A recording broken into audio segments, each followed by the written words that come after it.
Now I'm here with Gill Gross for your daily dose of our tennis beat reporter. Gil, thanks so much for joining me. Pleasure. Now it was a big weekend for the Orange. They had a couple ACC matchups at home after being on the road for almost a month, and it started with a big 5-2 win against Clemson.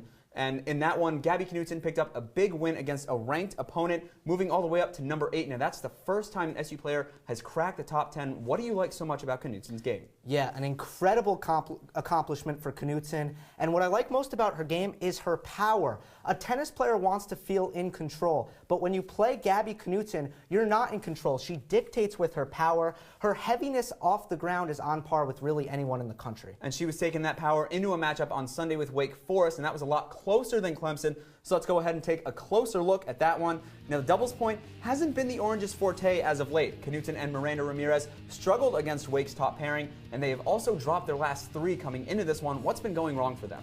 Yeah, Adam, I feel like they're making the right decisions. They're just not executing. You see Knutson goes to the net there. That's a good decision, but she misses the volley.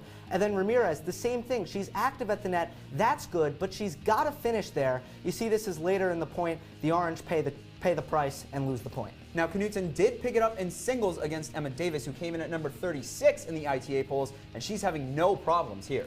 Yeah, we talked about her power, and there's really no hiding because she hits it big off both wings. She can thump her forehand, she can thump her backhand. We see them both at work in that point, and Knutson with an excellent win there. Now, from number 1 to number 2 singles in a 3-all situation, it all came down to Ramirez. Yeah, this was it. Everyone was watching, and you know, for Ramirez, it just came down to some untimely errors. This is match point. She misses a mid-court forehand, and that's all she wrote. Wake Forest celebrates. Now, the doubles point would have been the difference in this 4-3 loss for the Orange, and we saw the top pairing struggles already. What can they do to kind of get out of this slump? Well, honestly, they need their confidence back, and the only way to get your confidence back is to win a match. Now, yes, they've lost 4 straight, but it's not as bad as it looks. All 4 of those opponents were in the top 40. Now, on Sunday, Louisville comes to Drumlin's. Their top pairing is outside the top 50, so what they need to do is they need to get back on track against the Cardinals.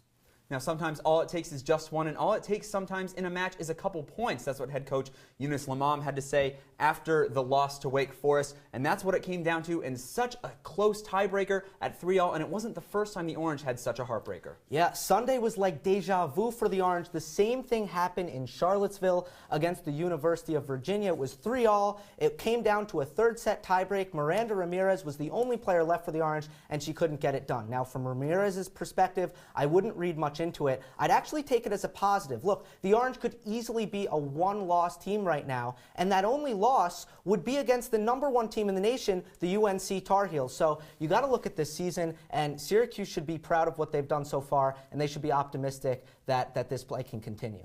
Now, they're looking to continue that play against Louisville. You already mentioned that matchup, and the man with all the answers is going to have all the coverage. Gil, thanks so much.